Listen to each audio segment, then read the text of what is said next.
Hey guys, it's Jasmine. Welcome back to my channel. If you are a subscriber, thank you so much for being with me. I really appreciate it, and I apologize that it has been so long since the last video, but we are back. If you are new, thank you for joining me, and I hope you will come back again and again. So we're going to go ahead and get started on a blank canvas and design space. We are going to be doing a t-shirt today, and it's going to say Daughter of the King, and we are going to be putting it inside a box. So this is the technique that I use to make that square outline. So I'm going to make two squares, and I'm going to make one square 1 inch, or is it a tenth of an inch, larger than the other. um it's up to you how thick you want your box to be. That's how much, larger you'll make it. So I have my two squares the size that I want them. You can do any size you would like. And so once I have them together, I'm going to center them horizontally. So that way one is directly inside the other. And then I select them both. Okay, actually I forgot. And I also center them vertically. And then I will select them both, and then you're going to hit slice so that we can get rid of the middle, and the middle can be open for our text. So it takes a little second once you hit slice for it to actually happen, but you'll see like a little flash almost right there. There it goes. So now we can take out each piece that we don't need. So there will be two of those middle pieces, so we can delete them both.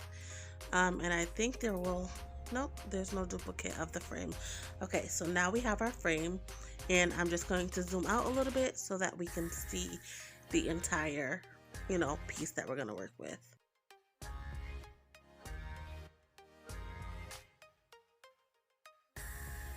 So I'm going to go ahead and get started with my text. I'm going to click on text, and I am going to start writing Daughter of the King, as I stated before. And you have probably seen shirts like this online, or maybe with this specific saying and scripture at the bottom, or maybe a different saying. But this is my technique on how I go about getting this type of a layout. If you watched, I believe it's my last video where I made the sign for the Sweet 16, and if you remember how I made those lines, you could also arrange those lines to get your square, but I feel like this is the more exact way to get an exact square, an exact box at a good size. So I'm not sure why but my text was doing that, going vertically instead of horizontally, so I just deleted it and started over. You can use whatever font I'm using, or you can always feel free to play around with it, use a different font. You can make it bold, you can use italics, whatever you want to do. My videos, as I always say, are just for an inspiration to show you what can be done, but I recommend making it your own every single time. As you can see, I'm adjusting the size. It didn't start out the size I wanted it to, so size can be adjusted. You can do it by adjusting the width and the height, or by adjusting the font size.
So you can choose everything all the same font, or you could choose to maybe have that scripture there at the bottom a different font.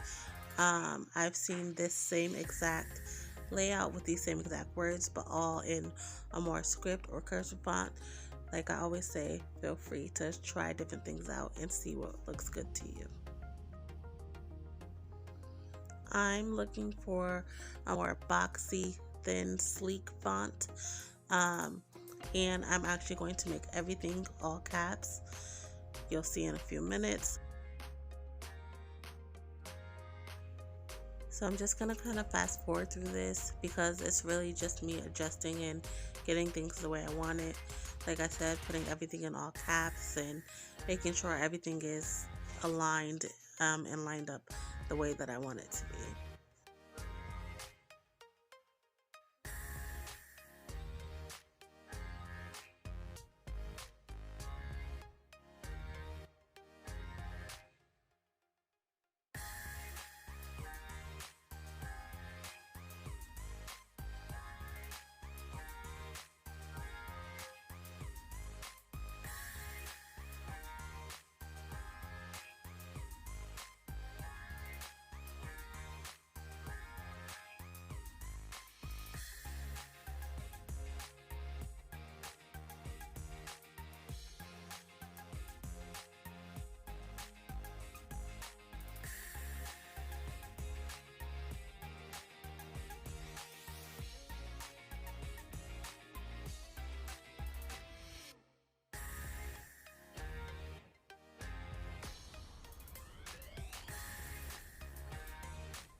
So now that I have everything pretty much where I want it and I have the caps, I'm going to select everything including that outlining square.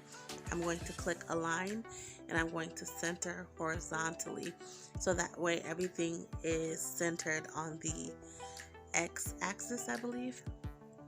And then I'm going to reselect everything, and you don't see it here, but I go ahead and center it vertically as well. And once you're done, you have everything the way you want it, you click make it and it's going to go onto your mat. Now this is just for the purpose of this video. If you notice, I did not select attach or weld, and so it will just put everything on the mat separately and in any order it wants to. So that's why it's very important to do that. So I'm going to go ahead and click cancel. When we go back to the mat, everything will be the same way we left it. So I'm going to select everything again and I'm going to click attach. That way when it goes to the mat, it's going to be in this order and aligned the way that we just set it up.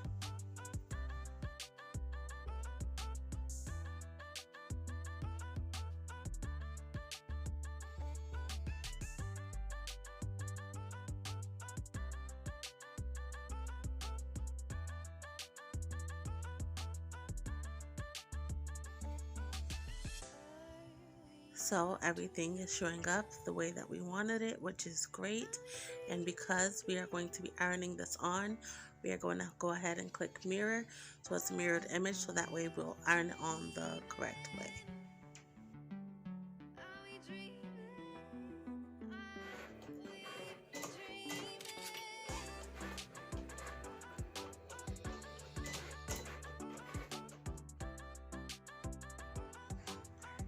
So I'm starting on a new black shirt, and I'm gonna go ahead and lint roll it, because it is black and any and everything will show up on it. So if you can, lint roll your fabrics to get rid of any lint, any flyaway fiber or anything like that, because you don't want it to get like stuck under the vinyl either, because it can create a bump, or it'll just, you could see strings or hair sticking out from under the vinyl, and you don't want that.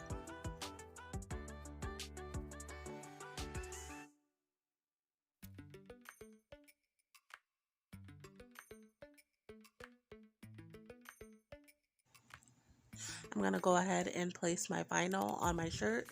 If you have a T-square, feel free to use it, to make sure that your design is straight and also that it's centered.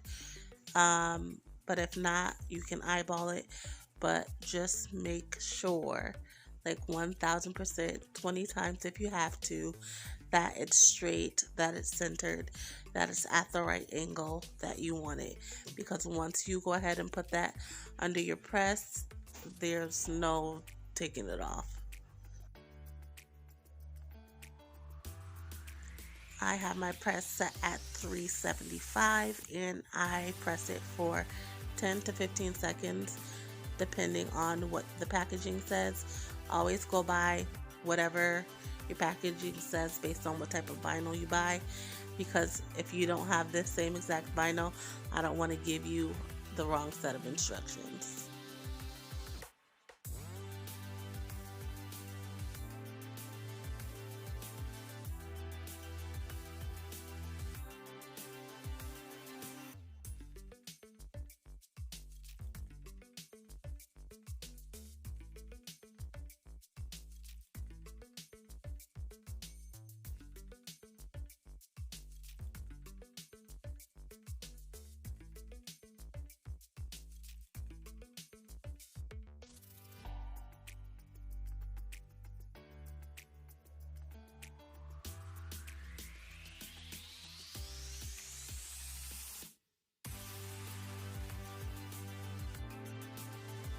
So it's the final product, and I hope you like it.